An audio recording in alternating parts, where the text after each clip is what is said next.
وحده لا شريك له وأشهد أن محمدا عبده ورسوله اللهم صل وسلم وبارك على سيدنا محمد وعلى آله وصحبه أجمعين وبعد اللهم سبحانك لا علم لنا إلا ما علمتنا إنك أنت العليم الحكيم ربنا زدنا علما اللهم فقهنا في الدين وعلمنا التأويل برحمتك يا أرحم الراحمين آمين آمين يا الله يا رب العالمين. Hadirin wal hadirat rahimani rahimakumullah. Bapak Ibu sekalian jamaah Masjid Agung Habibur Rahman yang dimuliakan oleh Allah Subhanahu wa taala. Insyaallah kita akan kembali melanjutkan membahas masih hadis yang pertama. Ini berarti pertemuan ketiga untuk hadis ini ya. Hadisnya singkat tapi maknanya padat, tetapi pembahasannya panjang. Hadisnya innamal a'malu binniyat. Di pertemuan atau dua pertemuan sebelumnya kita sudah membahas seluk-beluk terkait dengan niat. Kita akan melanjutkan ke hadis atau potongan hadis yang terakhir, yaitu faman kanat hijratuhu ilallahi wa rasulih fahijratuhu ilallahi wa rasulih wa man kanat hijratuhu lidunya yusibuha aw imra'atin yankihuha fahijratuhu ila ma hajara ilaih. Tapi kita baca ada fiqhul hadis, kaidah-kaidah fikih yang diambil dari hadis ini. Ya. Wa ma yursyidu ilaihi, dan arahan, sesuatu yang bisa kita jadikan sebagai petunjuk. Ada 6 poin di sini di kitab Al-Wafi. Kitab Al-Wafi ini penjelasan dari kitab hadis Arba'in. Yang pertama adalah ishtiratu an-niyah. Disyaratkannya niat. Ini yang pertama terkait dengan disyaratkannya niat. Ittafaqal ulama'u ala annal a'mal as-sadirah minal mukallafinal mu'minin. Semua ulama bersepakat bahwasanya amal-amal yang terjadi, yang dilakukan oleh mukallaf, orang beriman yang sudah mukallaf, la tasiru mu'tabaratun syar'an, tidak dianggap jadi sebagai amalan secara syar'i, secara syariat, wala yutarattabu, dan tidak dianggap ada terjadi as-sawaba, jadi tidak akan ada pahalanya ala fi'liha, dalam melakukan amalan itu, illa bin niyah, kecuali dengan niat. Ini kemarin sudah kita bahas, karena niat itu menjadi syarat diterima atau sah atau tidaknya amal seseorang, kemudian menjadi syarat diterima atau tidak diterimanya amal seseorang. Wan niyyah fil ibadah al maqsudah, dan niat dalam beribadah yang dimaksud seperti as-salat, seperti haji, seperti saum, itu ruknun min arkaniha. Niat dalam ibadah yang dimaksud menjadi salah satu rukun dalam ibadah itu. Apa rukun salat? Yang pertama, niat.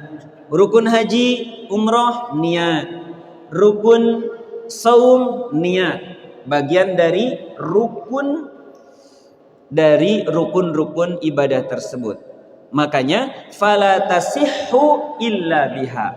Maka ibadah-ibadah tersebut tidak sah kecuali dengan niat.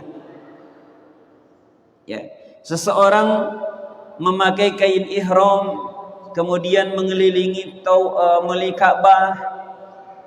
Kenapa mengelilingi Ka'bah? Ya ini olahraga aja. Jenuh aja misalkan pin keliling Ka'bah. Itu disebut tawaf? Tidak. Tidak sah. Itu sekalian aja yang tadi itu adalah untuk tawaf, nggak bisa. Ya. Maka kemudian wa amma ma kana wasilatun, adapun kalau amalan itu ada yang sifatnya wasilah sebagai sarana, seperti apa? Seperti wudu dan mandi. Kalau seseorang mau sholat, maka supaya sholatnya itu sah, maka dia harus wudu, harus membersihkan diri dari hadas. Maka tadi itu wudu itu sebagai sarana supaya seseorang bisa sholat, bisa dipahami ya. Tapi wudu itu bukan menjadi bagian dari ibadah sholat. Nah, dalam hal ini ada dua pendapat. Pendapat mazhab Hanafiyah, hiya syartun kamalun fiha. Niat di dalam wudu itu bukan syarat sah, tetapi syarat sempurnanya amalan. Itu menurut Hanafiyah. Jadi ketika wudu tidak niat untuk wudu, sah enggak? Sah, tetapi tidak sempurna. Begitu, itu pendapat mazhab Hanafiyah. Untuk apa supaya sempurna? Supaya perbuatan itu mendapatkan pahala, maka harus dengan niat. Tetapi kalaupun tidak disertakan dengan niat, wudunya tetap sah, tetapi tidak sempurna, maka tidak mendapatkan pahala. Itu menurut pendapat Hanafiyah. Adapun Asy-Syafi'iyah, Imam Asy-Syafi'i atau mazhab Asy-Syafi'iyah, mazhab Malikiyah, mazhab Hanabilah gitu ya. Itu semuanya hiya syartun sihhatun aidan. Itu juga termasuk syarat sah. Niat ketika dalam ibadah yang menjadi sarana, menjadi wasilah, itu juga menjadi syarat sahnya ibadah, walaupun ibadah itu, amalan itu menjadi wasilah untuk ibadah yang lain. Tetap seseorang cuci muka, cuci telapak tangan, kemudian cuci muka. Setelah cuci muka, kemudian cuci tangan, kemudian kepala kaki. Untuk apa? Ini biar seger aja. Terus mau sholat, dia punya hadas, boleh nggak? Nggak boleh. Karena yang tadi itu bukan wudu, itu hanya bersih saja. Itu bukan wudu. Nah, maka harus diniatkan, walaupun itu sifatnya wasilah. Fala tasihul wasail illa biha. Maka wasilah-wasilah tadi itu pun tidak sah kecuali dengan niat. Seseorang mau salat harus niat. Seseorang yang mau salat harus wudu dulu. Maka wudu ini pun harus dengan niat. Begitu. Itu yang pertama. Yang kedua, waktu niyah wa mahalluha. Waktu berniat dan tempat niat. Waktu niat itu adalah awalul ibadah. Dilakukan saat di awal ibadah itu dikerjakan. Seperti apa? Katakbiratil ihrami bis salati. Seperti ketika takbiratul ihram dalam salat. Jadi kapan niat itu? Ketika takbiratul ihram. Allahu Akbar. Begitu. Jadi itu mulainya. Wal ihramu bil haji. Ketika mulai berihram dalam haji atau dalam umrah. Ketika ketika mau melewati miqat, mengucapkan labbaik Allahumma hajjan. Pas sudah memakai kain ihram, kemudian akan melewati miqat.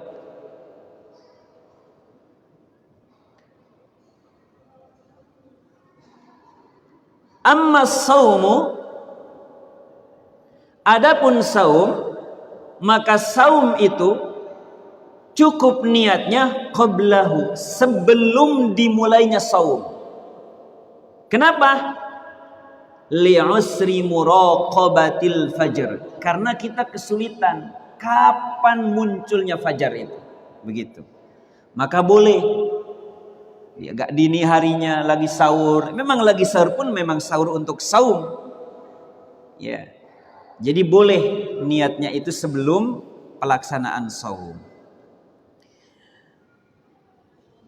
Wa mahallun niyah, dan tempat niat itu al-qalbu, adalah hati. Kemarin sudah dijelaskan juga, niat itu bukan di lisan. Lisan itu melafazkan niat, tapi melafazkan niat bukan niat. Yang niat itu yang ada di sini. Fala yushtaratu at-talaffudhu biha, maka tidak disyaratkan untuk melafazkan niat. Tidak harus begitu. Kenapa? Karena niat itu tempatnya ada di hati, bukan di lisan. Maka tidak disyaratkan untuk melafazkan niat. Misalkan mau sholat, ya gimana kalau saat takbiratul ihram kita mengucapkan niat? Ya nggak bisa. Nawaitu, ya gitu ya. Usalli fardul maghribi salasa rakaatin, nggak bisa. Itu dilakukan kan sebelum melafazkan itu. Baik. Maka tidak diharuskan. Yang penting di sini sudah sadar bahwa kita ketika takbiratul ihram itu yang kita lakukan adalah memulai sholat maghrib 3 rakaat, menghadap kiblat, menjadi makmum atau menjadi imam. Bagaimana dengan melafadzkannya? Walakin yustahabu liyusa'idal lisanu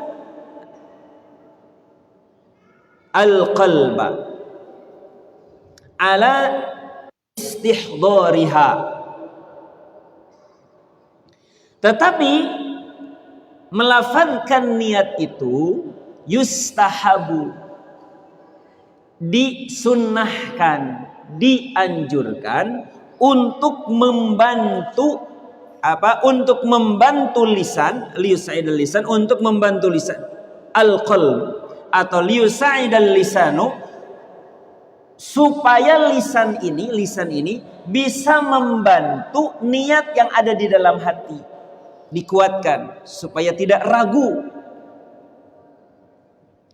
Alastihdhariha, untuk menghadirkan niat itu. Maka kalau kemarin kami sampaikan, disunnahkan itu kalau kita mengalami keraguan dalam ibadah, mengalami was-was dalam ibadah. Misalkan ketika wudu, Allah Akbar, misal wudu ini, mau wudu dibasuh ini tuh. Saat kesini ragu, kayaknya tadi nggak sampai ke sini digosok-gosoknya, kayaknya belum menyeluruh lah, ulangi lagi. Begitu. Itu was-was tuh. Atau supaya melakukan pekerjaan amalan itu bukan sebagai kebiasaan, tapi memang untuk ibadah. Maka dikuatkan, misalkan nawaitul wudu'a li raf'il hadatsil asghari, misalkan. Begitu. Atau juga sholat. Tetapi kalau tidak ragu, memang sudah hadir niatnya, maka tidak perlu lagi, tidak disyaratkan. Begitu ya. Baik, kita lanjutkan dulu, selesaikan dulu supaya selesai nih Pak. Dari minggu kemarin, ini udah ketiga kalinya.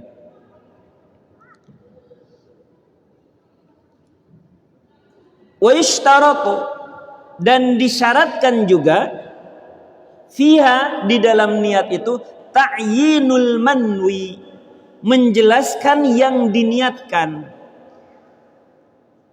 wa tamyizu an ghairihi, dan membedakan dari yang lainnya. Maka tidak cukup seseorang berniat sholat Mau salat maghrib, misalkan dalam niat tuh Allahu Akbar, niat mau apa itu, melakukan apa? Salat. Salat apa? Ya nggak tahu, pokoknya salat. Nggak boleh gitu. Harus dijelaskan salat apa? Salat maghrib, salat isya, salat subuh, begitu. Ya, itu harus dijelaskan. La budda min ta'yiniha, harus boleh tidak untuk menjelaskan apakah salat zuhur atau asar atau yang lainnya gitu. Baik, selanjutnya 3 poin atau 4 poin berikutnya, ini poin ketiga terkait dengan hijrah. Man kana hijratuhu ilallahi wa rasulih fa hijratuhu ilallahi wa rasulih. Wujubul hijrah. Al-hijratu, hijrah, berpindah, menjauhkan diri, min ardil kuffari ila diyaril Islam, wajibatun 'alal muslim. Hijrah dari daerah kafir ke diyaril Islam, ke daerah yang muslim, yang Islam, itu hukumnya wajib bagi setiap muslim. Alladzi la yatamakkanu min idhari dinihi, yang orang muslim itu tidak ada kemungkinan dia menampakkan agamanya. Ketika berada di daerah kafir, dia tidak bisa sholat. Kalau melakukan sholat terancam. Begitu. Bahkan bukan hanya di satu daerah. Contoh, kalau yang lebih sempit, dia bekerja di satu perusahaan. Di perusahaan itu tidak boleh memakai kerudung. Padahal masih banyak tuh peluang kerja di tempat yang membolehkan memakai kerudung. Maka hukumnya bagaimana? Wajib dia berpindah kerja dari tempat itu. Kenapa? Karena tidak bisa menampakkan agamanya. Tidak bisa melaksanakan syariat agamanya. Wajib.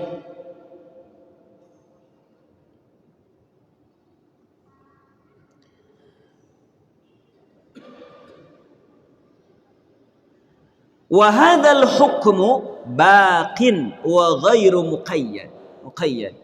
Dan hukum ini itu baqin, itu tetap selamanya sampai hari kiamat, begitu. Enggak ada perubahan dan enggak terikat dengan apapun. Jadi nanti hijrah secara fisik ini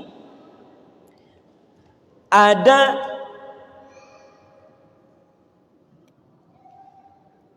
ketika hijrah ini menjadi wajib. Kapan? Apabila tidak bisa menegakkan agamanya. Dia tidak bisa menegakkan agamanya kecuali dengan hijrah. Maka hijrahnya wajib.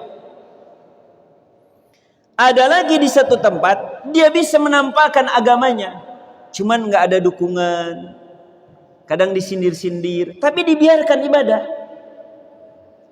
Dikhawatirkan dia menjadi lemah, dan dia juga lemah, bahkan nggak bisa ngajak, begitu. Dia khawatirkan menjadi lemah, maka kalau yang seperti itu mustahab, disunahkan dia pindah. Berhijrah. Tetapi kalau dia bertahan di situ tidak dosa. Karena kenapa? Karena masih diberikan kebebasan untuk melaksanakan syariat agamanya. Tetapi memang enggak nyaman begitu.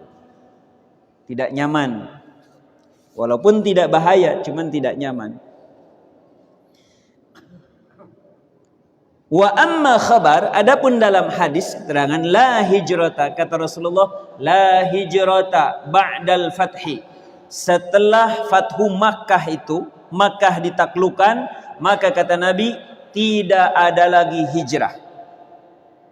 Berpindah dari satu tempat ke tempat yang lainnya. Yang dimaksud itu adalah hijrahnya para sahabat dan Rasul dari Madinah kembali ke Makkah. Karena ketika itu hijrah, Rasulullah hijrah dari Makkah ke Madinah, ya, karena mentaati perintah Allah untuk menjaga agama juga. Kemudian setelah itu bisa menaklukkan kota Makkah. Makkah kemudian menjadi Darul Islam. Nah, walaupun Makkah dikuasai oleh Islam, tidak ada kewajiban orang yang sudah berhijrah, para sahabat yang sudah tadinya berhijrah ke Madinah, tidak ada kewajiban untuk hijrah kembali ke Makkah gitu. Jadi sudah diam di Madinah. Dan begitu juga Rasulullah, tidak hijrah lagi ke Makkah, tapi terus di Madinah, bahkan sampai meninggal wafat di Madinah.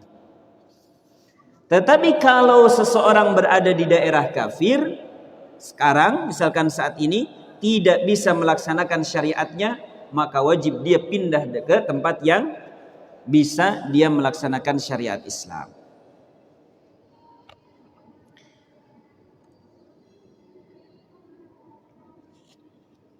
Wa tutlaqul hijrah, dan disyariatkan hijrah itu ini secara maknawi, ala bahwa hijrah itu adalah ma nahallahu anhu. Hijrah dari apa yang dilarang oleh Allah. Maka disebutkan bahwa wal muhajir, orang-orang yang berhijrah itu, orang-orang yang benar-benar berhijrah itu adalah man hajara manahallahu anhu, adalah mereka yang menjauhi apa-apa yang dilarang oleh Allah. Hijrah kepada yang lebih dicintai, yang disukai oleh Allah. Karena tujuan hijrah itu adalah supaya kita lebih dekat dengan Allah. Maka tidak mungkin seseorang bisa dekat dengan Allah kalau dia melakukan yang dibenci oleh Allah. Apa mungkin? Enggak mungkin. Kita menjadi satu orang karyawan di satu perusahaan, ada bosnya, ada pimpinannya. Enggak mungkin kita menjadi karyawan kesayangan, menjadi karyawan teladan, dinaikkan jabatannya, dinaikkan gajinya, kalau karyawan itu senantiasa setiap hari melakukan yang tidak disukai oleh bosnya. Enggak mungkin, yang ada dipecat. Iya, kan yang ada dipecat itu mengganggu aktivitas di perusahaan.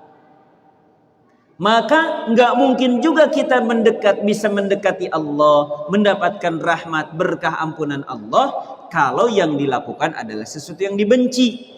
Maka rumus supaya kita bisa berhijrah adalah tinggalkan yang dibenci oleh Allah, yang diharamkan.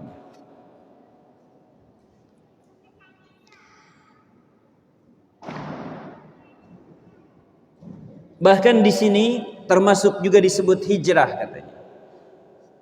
Wa hijril muslimi akhahu fawqa thalathin. Ketika seorang muslim menjauh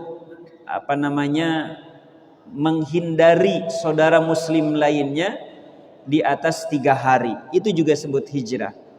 Bahkan ketika seorang suami hijril mar'ati firashi zaujiha, dari ranjang pasangannya karena ada masalah, misal karena nusyuz gitu ya, karena melakukan yang dilarang, maka sebagai takdiban, sebagai efek jerak gitu, maka dibiarkan, dijauhi dulu.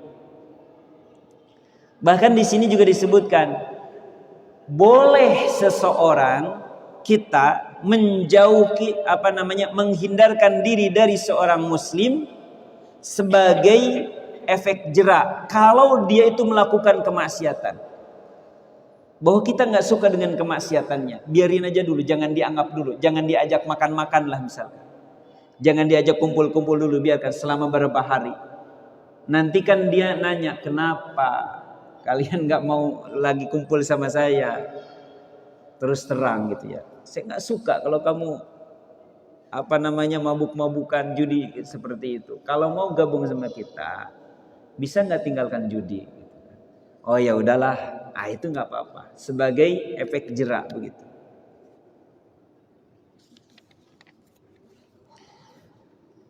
Kemudian yufidul hadis Faidah dari hadis ini juga bermanfaat, anna man nawa amalan salihan. Nah, ini luar biasa.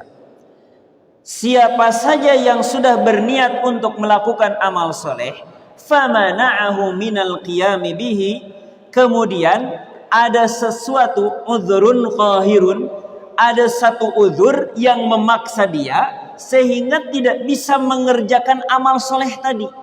Padahal udah diniatkan, cuman nggak terjadi itu amalan itu dikarenakan ada uzur yang memaksa sehingga tidak bisa mengerjakannya. Contohnya min maradin, sakit, aw wafatin, meninggal, aw nahwa dzalik, atau semisalnya. Fa innahu yuthabu alaihi, maka niat yang seperti itu diberikan pahala seperti dia mengerjakannya, mengerjakan amalan itu. Ada kisah di zaman Ibnul Mubarak kalau tidak keliru. Seseorang udah mengumpulkan uang untuk berhaji.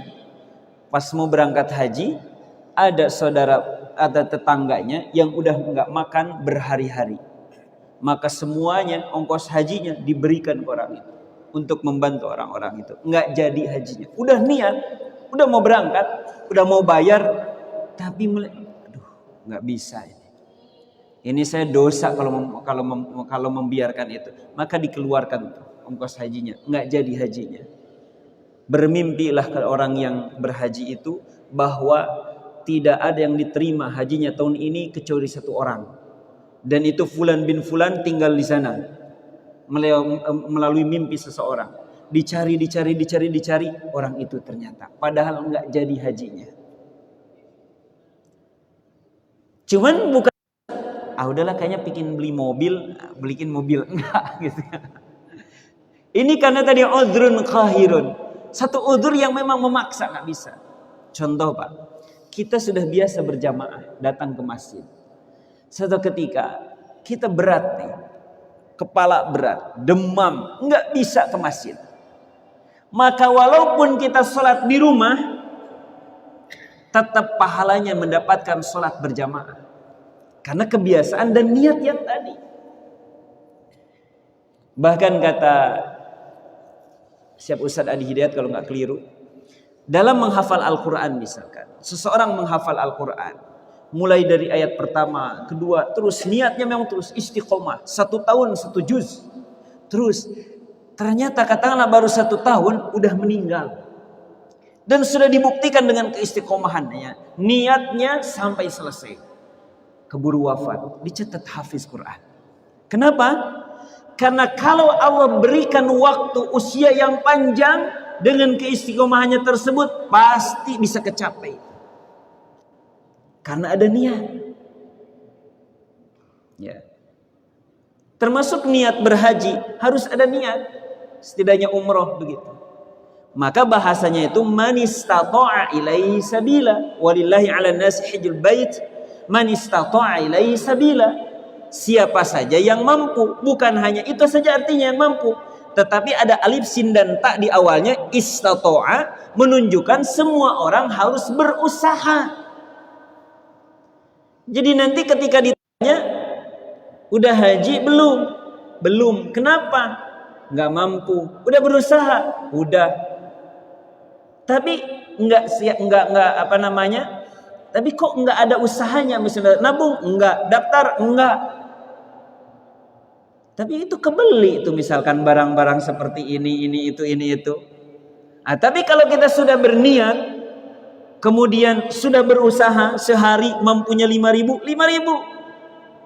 1 bulan jadi 150.000, enggak usah dihitung, Allah akan memberikan, akan mencukupinya. Ya kalau dihitung matematika kapan gitu. Tapi kan kita punya Allah, jangan terlalu matematis, ribetin hidup ini kalau matematis. Apalagi rizki, begitu ya, konsep rizki luar biasa. Baik, jadi itu ya, niat seseorang itu diberikan ganjaran. Qala al-Baydawi, kata Imam al-Baydawi di sini disebutkan bahwa wal a'malu la tasihu bila niyah, maka amal-amal itu tidak sah tanpa niat.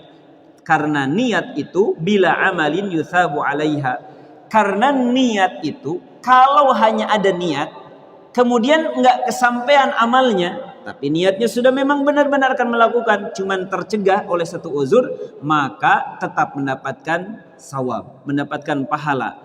Nah ini ada amalan tanpa niat, ya tentu saja nggak akan mendapatkan pahala, nggak sah jadinya. Wal amalu bila niyah, amal tanpa niat itu habaan, itu seperti debu yang berterbangan, nggak ada artinya. Dan perumpamaan niat dalam amal ini adalah keruh fil jasad, seperti ruh yang ada di dalam jasad. Fala baqa'u lil jasadi bila ruh, maka jasad itu tidak akan berguna begitu, tidak akan ada apa-apanya tanpa ruh, menjadi mayit begitu ya. Begitu juga ruh tidak akan nampak kalau ruh itu tidak terkait kepada jasad. Amalan enggak akan nampak, enggak akan berguna amalan itu kalau tidak ada ruhnya, tidak ada niatnya. Seperti jasad yang tadi tidak ada ruhnya, enggak ada maknanya. Begitu juga niat, enggak akan nampak itu niat itu jadi amalan kecuali niat itu terkait dengan amalan. Baik, yang kelima, wa yurshiduna, dan diarahkan, diberikan, ditunjukkan kita kepada ikhlas, ilal ikhlasi fil amali wal ibadah, hatta untuk ikhlas dalam ibadah sampai kita meraih pahala di akhirat, dan taufik dari Allah, wal fallah, dan kebahagiaan, keselamatan fid dunya wal akhirah. Itu dengan keikhlasan dalam amal itu ya, dan ibadah akan menjadikan kita mendapatkan pahala di akhirat dan juga kebaikan-kebaikan di dunia. Kemudian yang terakhir, setiap amal yang bermanfaat, kullu amalin nafi', setiap amalan yang bermanfaat, wa khair, dan yang baik, yusbihu bin niyyah wal ikhlas wa ibtigha'i ridha'illahi ta'ala ibadatan. Amal yang baik, amal yang bermanfaat akan menjadi ibadah apabila disertai dengan niat, keikhlasan, dan mengharap ridho Allah Subhanahu wa ta'ala. Ada ungkapan yang menarik di sini di dalam hadis ini, faman kanat hijratuhu ilallahi wa rasulih fa hijratuhu ilallahi wa rasulih. Kalimat ini digunakan untuk menunjukkan betapa besarnya pahala. Barang siapa yang hijrahnya, ibadahnya, niatnya, termasuk ini hijrahnya, karena untuk mendapatkan ridho Allah dan Rasulnya, maka silahkan hitung pahala dari Allah itu seperti apa. Pahala seperti Allah itu seperti apa? Surga. Itu untuk menunjukkan, untuk membesarkan. Fahijratuhu ilallahi wa rasul. Maka hijrahnya adalah untuk Allah dan Rasulnya. Maka yang akan memberikan pahala kepadanya adalah Allah. Setiap, bahkan ketika melakukan hijrah, katakanlah melakukan perjalanan dalam hijrah, dalam dakwah, datang ke masjid, satu langkah, ini belum, misalkan ke masjid ini, satu langkah, ini belum sampai ke masjid, belum sholatnya, satu langkah akan dinaikkan derajatnya. Sekaligus satu langkah itu bukan hanya dinaikkan, tapi juga dihapus satu keburukan. Itu belum sampai sholatnya, di sholatnya. Jadi silahkan hitung sendiri. Fahijratuhu ilallahi wa rasulih. Itu ungkapan saking enggak bisa diukur bagaimana besarnya pahala dari Allah dan Rasulnya. Bagaimana apalagi kelak syafaat dari Rasulullah. Itu luar biasa. Ungkapan yang terakhir, wa man kanat hijratuhu lidunya yusibuha aw imra'atin yankihuha Barang siapa yang hijrahnya, amalnya karena untuk dunia yang dikejarnya atau dunia yang dimilikinya itu, atau karena perempuan yang diincarnya, yang dinikahinya atau yang akan dinikahinya itu, fahijratuhu ila ma hajara ilaihi. Ini untuk tasgir, untuk mengecilkan. Ya, hijrahnya cuma untuk itu aja. Nanti cuma dapat itu aja. Kalau hijrahnya untuk dunia, iya, dapatnya cuma dunia itu aja. Bahasnya tuh cuma begitu. Maka di sini ada perbandingan. Ya, bagaimana kita dalam beramal, dalam berhijrah perlu motivasi yang kuat. Motivasi yang paling kuat adalah untuk mendapatkan ridho Allah, surganya Allah. Kita hadir ke sini mungkin berat, ada yang gelap, ada kemudian juga jauh, tetapi kita katakan enggak apa-apa. Karena hadiahnya adalah surga dari Allah. Itu insya Allah wa ma indallahi baqin. Yang ada di sisi Allah itu akan terus abadi. Mudah-mudahan Allah Subhanahu wa taala membersihkan hati kita dari berbagai macam penyakit, dari berbagai macam kekotoran, sehingga kita bisa mengikhlaskan niat kita saat kita beribadah kepada Allah Subhanahu wa taala. Kemudian Allah menerima seluruh amal ibadah kita dan Allah memberikan pahala kepada kita, ampunan kepada kita, dan Allah mengumpulkan kita semuanya di dalam syurganya Allah Subhanahu wa taala. Amin ya Allah ya rabbal alamin. Jazakumullahu khairan istimaikum wa lafu minkum. Subhanakallahumma bihamdika asyhadu an la ilaha illa anta astaghfiruka wa atubu ilaik. Walhamdulillahirabbil alamin. Wassalamu alaikum warahmatullahi wabarakatuh.